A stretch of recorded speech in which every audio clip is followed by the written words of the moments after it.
Good evening and welcome to Health Watch. I'm Firda Salsabila and tonight we bring you a special investigative report on a pressing public health issue that hits close to home. Quiet literally in our schools. Across Indonesia, schools are more than just classrooms. They are environments where hundreds of children share the same air, the same surfaces, and sometimes the same dishes. Tonight, we examine three distinct outbreak events. Measles in Sumeneb, Rubella in Banjarbaru, and chickenpox in South Tangerang.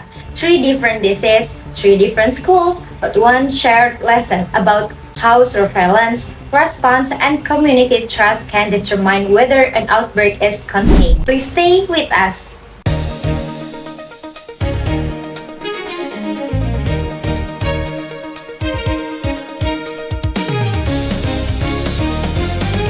Our first report takes us to Sumeneb Regency East Java between January and August 2025. Health authorities recorded over 2,100 suspected measles cases across the district, a figure that alarmed both provincial and national health officials. Measles is caused by the measles virus, one of the most contagious pathogens known to medicine, reported to be as high as 18. In a school setting, this means a single unvaccinated child can within days expose an entire classroom. So why were there over 2,000 cases in one regency alone? Investigators point to two converging factors: seasonal weather patterns that drove children indoors into poorly ventilated spaces and a significant drop in immunization coverage fueled by vaccine misinformation circulating online and through community networks. Mrs. Sekar joining us today to explain further information.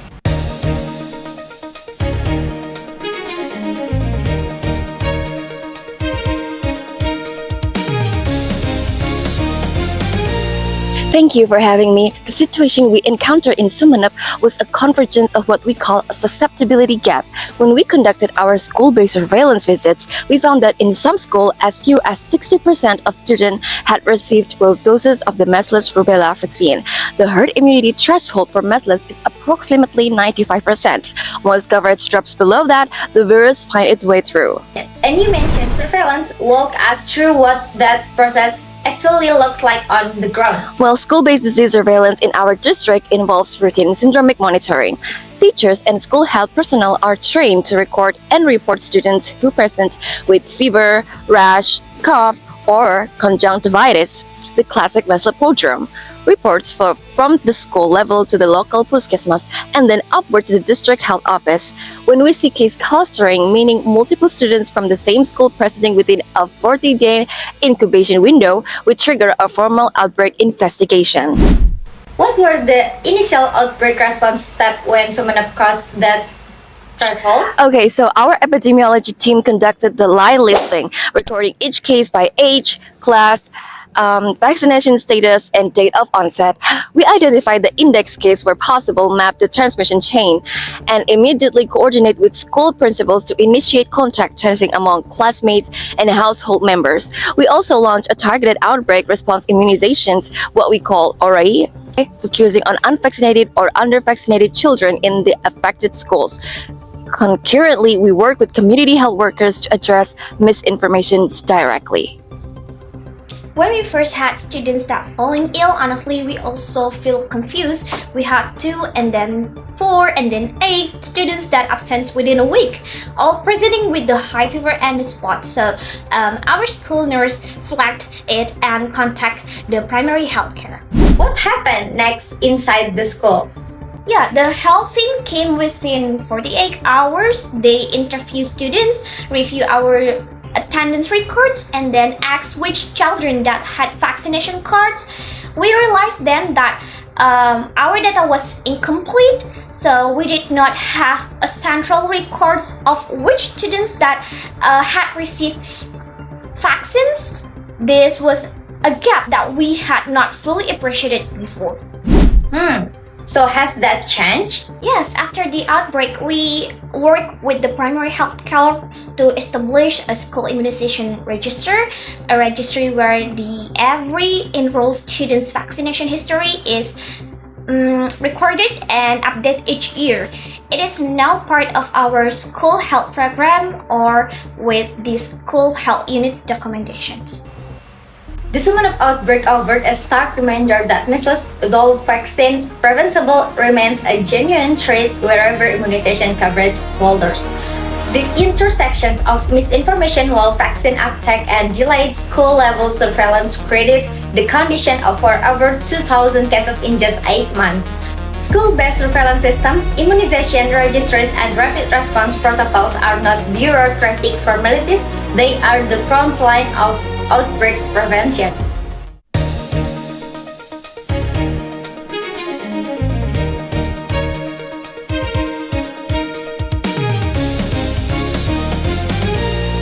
Our second story travels to the city of Banjarbaru in South Kalimantan. The year is 2018, a time when Indonesia's national measles, rubella or MR immunization campaign was in full swing. In Banjarbaru, however, that campaign ran into a powerful headwind, which is community resistance. By early September, at least 61 individuals, predominantly students at 2 Islamic boarding schools, or pesantren, were suspected of having rubella. Laboratory analysis confirmed 37 of 40 tested samples positive. What triggered this cluster? Investigators found a direct link to vaccine refusal. Well, in August 2018, the MR campaign set a target coverage of 60% in Banjarbaru's educational institutions, but by the end of August, we had only reached approximately 33%, barely half of our target. The reason was explicit refusal. Several pesantren declined vaccination because parents and school administrators had concerns about the vaccine's permissibility under Islamic law. They were waiting for formal guidance from the Indonesian Ulama Council, or MUI. How did the outbreak develop in that context? Rubella has an incubation period of 14 to 21 days. School holidays fell between August 17th and 20th. When students returned from the holiday, we began seeing case reports. The timing suggests transmissions likely occurred before or during the early holiday period, and the symptoms then appeared upon return. The clustering pattern was unmistakable. Most cases were concentrated in the same dormitory-based school. What is the significance of a school setting, and particularly a boarding school, for rubella transmission? Boarding schools represent what we call a high-contract, closed environment. Students share dormitories, prayer halls, dining facilities. Well, that's the effective reproduction number in such a setting is dramatically higher than in a day school because students spend nearly 24 hours a day in close contact. If susceptibility is high, meaning a significant proportion are unvaccinated, one index case can seed a cluster rapidly. From a surveillance perspective, how was the outbreak detected? The initial signal come from clinical reporting by a health worker who noticed a pattern of students presenting with rash and low-grade fever at the school's health post. That alert was escalated to the city health office. We then deployed an epidemiology investigations team to conduct case finding, line listing, and environmental assessment. We also coordinate with the provincial lab to process samples. School-based surveillance here works because there was a health worker within the institution. Well, at that time, many of our parents were uncertain. There were a message that circulating through the mobile phones, through the community networks, claiming that the vaccine was not halal. We felt that we had responsibilities to our community's religious values, and we paused the vaccination programs till we could obtain the clarifications. Looking back, how do you reflect on that decision? Yeah, it was difficult. We genuinely wanted to protect our students, but we were caught between the advice of the health authorities and the concern of the parents. When the MUI of South Kalimantan Province issued its guidance in September 2018, affirming that the MR vaccine may be used given the circumstances, that gave us clarity that we needed. and we immediately proceed the catch-up vaccinations, but by then cases had already occurred and we lost time we could not recover. What systems are now in place? We integrated the health program more formally into the school calendar. There is a health committee that includes the representatives of the school, the local of the primary health care, and the parents' representatives.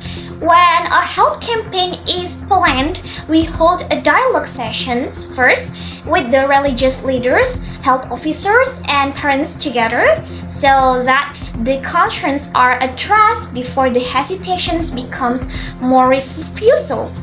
We also now maintain an illness log that teachers update daily. If more than 2 students in a class were absent due to the fever and rash within a short time of the period, it is automatically reported. Alright, so the Banjarbaru rubella outbreak is a case study in how vaccine hesitancy, even when rooted in genuine community values, can create the epidemiological conditions for an outbreak. It is also a lesson in the power of trusted messengers. Once religious authorities provided clear guidance, community cooperation followed. For school-based epidemiology, the Banjarbaru case underscores that surveillance is not only technical, it is fundamentally social.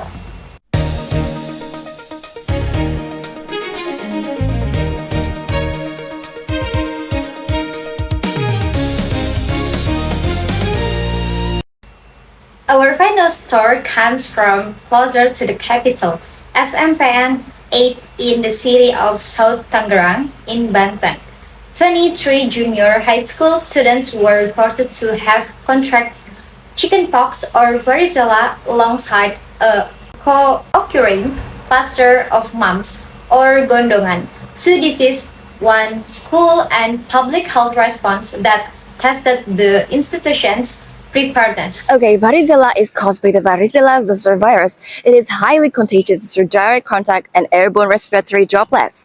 In a school environment, particularly in junior high school, where adolescents are in closed, semi-enclosed spaces for 6 to 8 hours a day, transmission can be rapid. The typical school outbreak cluster size ranges from 5 to 30 cases, which is consistent with what we observed here. How is varicella outbreak investigated differently from measles or rubella? Yes, the initial step is the same: case definition, case finding, and line listing. For varicella, the case definition focuses on fever followed by a characteristic pruritic vesicular rash, progressing from macule to papule to vesicle to truss. We review the timeline of symptom onset across cases and construct an epidemic curve. If we see a point source pattern of the epicurve, it suggests a common exposure event.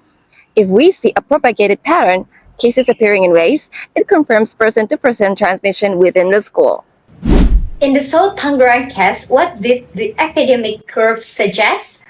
Okay, well, what we found here is that the pattern was propagated, which means ongoing transmission within the school. This is not unusual for varicella. The incubation period of 10 to 21 days means new cases continue emerging even after the initial cluster is identified. Our response therefore focused on immediate isolation of active cases, temporary exclusion of symptomatic students, and notifications to parents of all students in the affected classes. Was vaccination status assessed?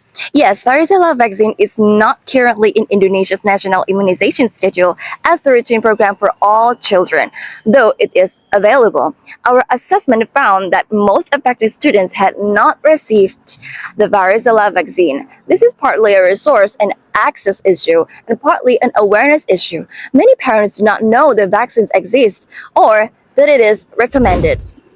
When the cases started appearing, our school health room, the health school unit, was the first point of the contact. So our school nurse noticed that the pattern within the 3 days, students coming in with the fever and then developing the characteristic of the blisters, she immediately contacted the primary health care.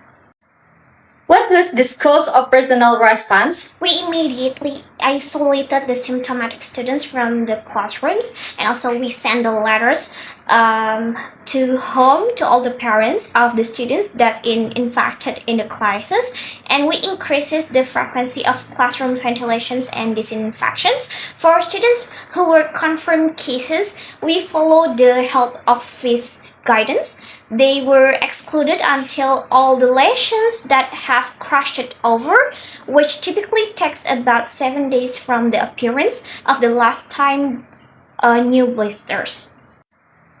There was also a concurrent mumps cluster reported. How did that complicate the response? It added the complexity because some of the students had symptoms that were initially unclear. Was it varicella or was it mumps or both? The health team helped us to differentiate it.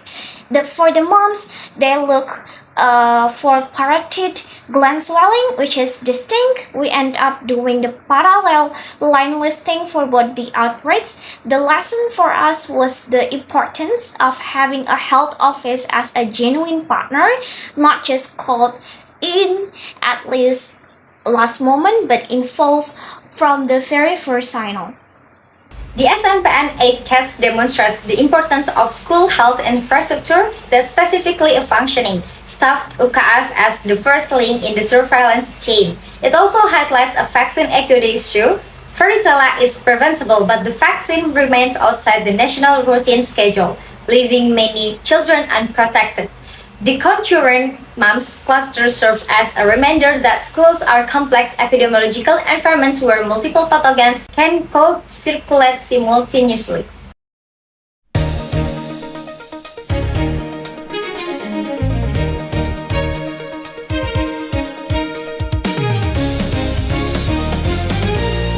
We've walked through 3 outbreak stories: Measles in Sumeneb, Rubella in Banjarbaru, Varicella in South Tangerang. Before we close, I want to ask each of you, what is the single most important structural lesson from your experience? Okay, so for me, if it is this, school-based disease surveillance must be institutionalized, not improvised.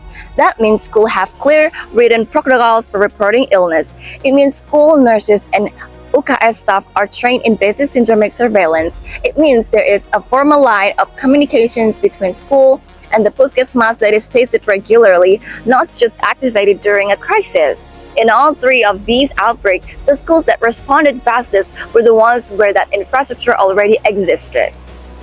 I would add transparency and community trust are non-negotiable. In Banjarbaru, hesitancy, even when rooted in sincere belief, created a window of the vulnerability. When the health authorities work with the community and the religious leaders proactively before an outbreak, that trust is built in advance. In South Tangerang, open communication with parents kept panic to a minimum and help us to maintain the cooperation throughout the response. Trust cannot improvise during a crisis either. And what would you say to schools watching this? Schools that have not yet experienced an outbreak? Well, the question is not whether an outbreak will happen, it is when and whether you are ready. Every school should audit its immunization coverage annually, maintain an illness log, train at least 1 staff member in outbreak recognition, and know the direct contact number for their local Puskesmas epidemiology team. There are not extraordinary measures, they are basic public health hygiene at the institutional level. Thank you so much. And invest in your health school units. The school health is often underfunded and understaffed, but it is the single most important early warning system that school has. A trained nurse who knows what to look for and who is empowered to escalate can be the difference between the 5 cases and 50.